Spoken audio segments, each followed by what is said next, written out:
এই বাবা, এদিকে আছে, এদিকে আমার জন্য বিড়ি আছে।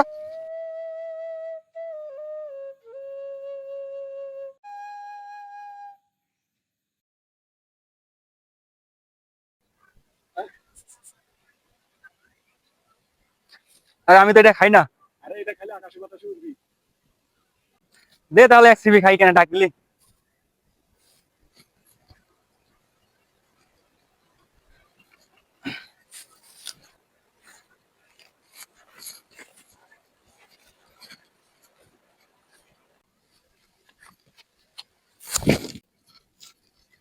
পুলারে পাঠালাম কখন বিরিয়ান বালিকা নিশা তো খরা গেল গা। এই পুলা আমার গেল কই? পাঠালাম দোকানে, তুই এনে সরে সর, সোয়ার কি জায়গা রওয়া পড়ছে রে? আগেই গেছিলাম, স্যারের মাথাটা খাওয়াইস না। কি আবল তাবল কইতেছ? এই আরাম দাদা,